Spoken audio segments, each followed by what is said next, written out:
Hey, this is Kirk from Crowbar, and I'm blowing it up on Capital Chaos TV. Yeah. Walk with none is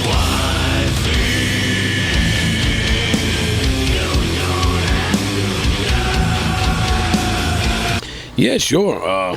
Makes you feel old, like what we're just talking about. But no, it's a very tough business. I actually feel bad for the new bands these days, because as great of a tool as the internet and all of that is, it also oversaturates the entire scene.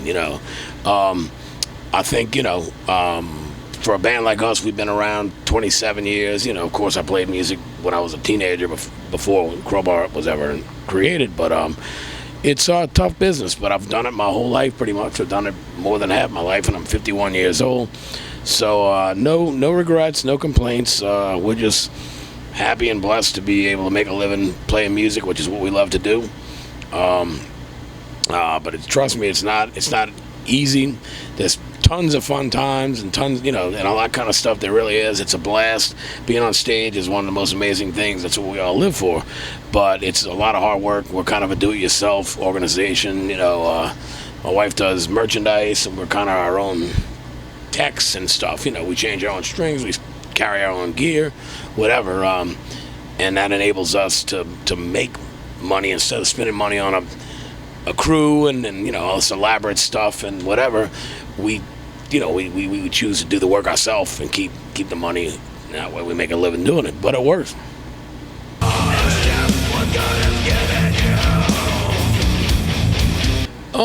There's certain guys that inspired me. Like Ace Frehley was my first. From Kiss. Kiss was my favorite band when I was a kid, and that's what made me play music. I love people like Eddie Van Halen, and I grew up.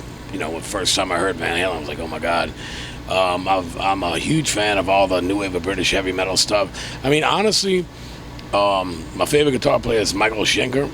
He used to be in UFO and the Scorpions, and he's had a great, solo career, put out a bunch of great stuff. We've been listening to him a lot lately.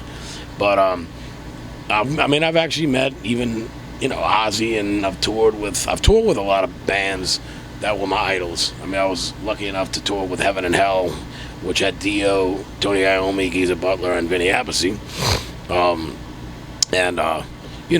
Of course I'm starstruck, but you kind of got to try to act cool.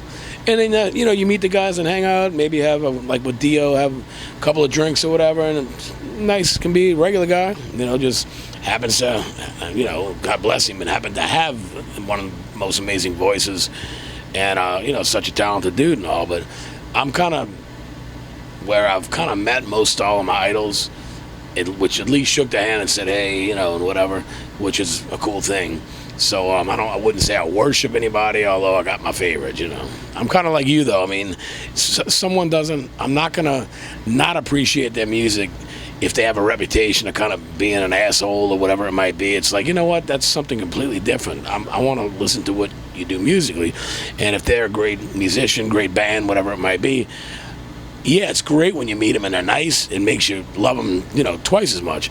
But if you meet them and they're kind of not that cool, or whatever, you hear stuff, so-and-so's an asshole, like I said, whatever, that doesn't stop me from listening to that music. I'm the same way with that. If I love the music, I love the music.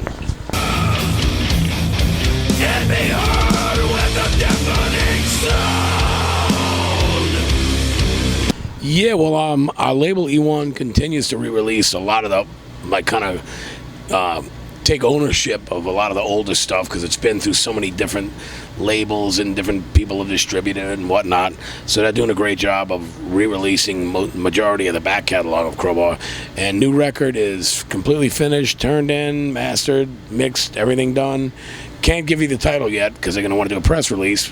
We're shooting, I'll just say tentatively, we're shooting for a September 30th release, and hopefully we are able to make that deadline. If not, I would think it would be right after that, but that's tentative, for right now, but that's what we're shooting for.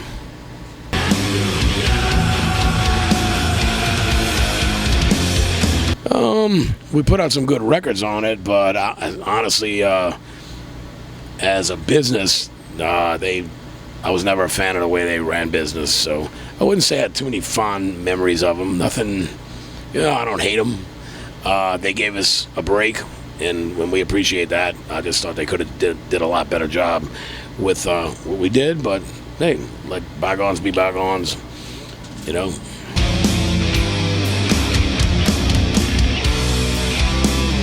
Yeah, sure. We're super pumped for that. I mean, Overkill's a great band. Had the pleasure of playing one show with them when I was in Down. We headlined the Hard Rock Festival, and Overkill had played right before us. And I remember Phil. I had only met the guys at one time, and they were really nice. And Phil had Anselmo had like no voice at all. He's like, "Oh my God, I don't know what I'm gonna do. We got this big festival we're headlining, and it's all going to be filmed for Rock Palace, like the German television thing and all that." And Bobby Blitz from Overkill, I think, helped Phil out with some throat remedy or some shit, and he's able to pull it off and do a really good show. So, they're just a legendary band. They've been around forever, and we love touring in Europe, so, we're looking forward to supporting them.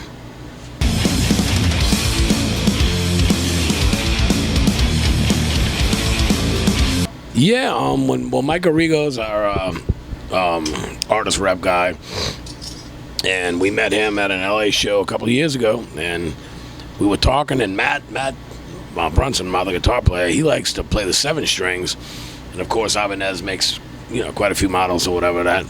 So they were talking, and when I talked to Mike, I was talking about the Destroyers because I like more of an Explorer type body or whatever, and he's like, "Yeah, we make those again." I said, "Well, send me one, and if I like it, that'll be my main thing." So he sent me, a couple, man, and that's what I tour with. I use every night. Amplifier-wise, we use Randall.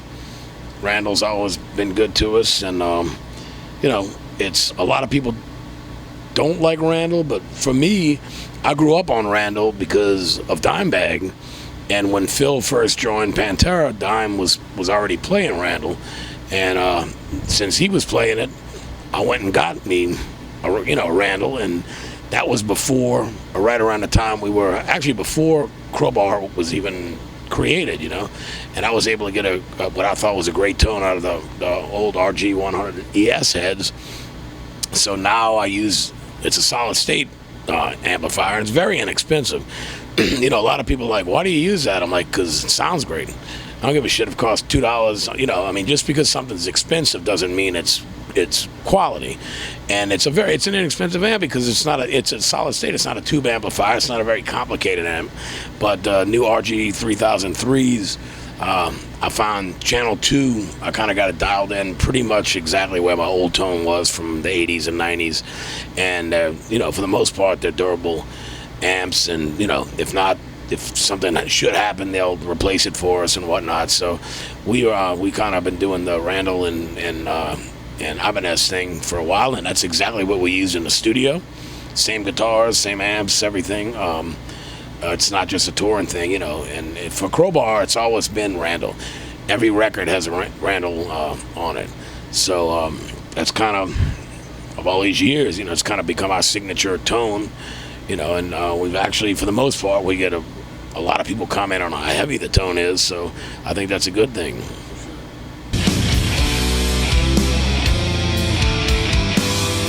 I don't even think they made pedals, so back then, you're lucky you had electricity. But actually, all I use for a pedal, and a lot of people, like I get a lot of, not a lot, but sometimes I get negative comments. It's like, "Oh, well, you use, this solid state amp and you use a metal zone pedal. That's the worst fucking pedal they make, blah, blah, blah." And I'm like, well, wait a minute. The way we use a metal zone pedal is completely different. We don't use it for overdrive. We put the level on 10, we put the distortion on 0, and the EQ at 12 o'clock, which means the EQ is not even affecting anything tone-wise. But when you put that, between your guitar and the amp, it just tightens up the tone. It's kind of like a clean boost pedal. It's a very simple, we have the simplest rigs in the world, but it works for us. So it's not really, it's not that the metal zone's some great, I don't even really use it. It just happens to work you know, the way I said it, and it happens to work that way. Now, if I were to try to get gain out of it and all that, it sounds like shit. It is a pile of shit. It's for kids, you know, that want to get distortion out of their little practice amp. And I get it, but it works for me. You know, hey, if it worked for Dime, ain't nothing wrong with, you know, not the Metal Zone, but the Randall. You know, I mean, he played that all the way until the very end of his career, when he switched to Crank. But all the Pantera records are Randall, you know, and it's an amazing tone. Hey, thanks, you know, so much for all the years of support and continued support. Our new record will be out end of September, hopefully. And, you know, we appreciate everybody comes out to the shows. Since I've concentrated on doing Crowbar full time, which has been about 3 years now, I mean, we've become a very heavy touring band. Not just heavy in this way or sound wise, but we stay on the road a lot, and we like it though. It's hard work, like I said, but that's the way to make money these days. Is nobody buys records, so we appreciate everybody who comes out to the shows and supports us, all the bands that we play with, and all the fans worldwide that are true Crowbar fans. We love you and thank you.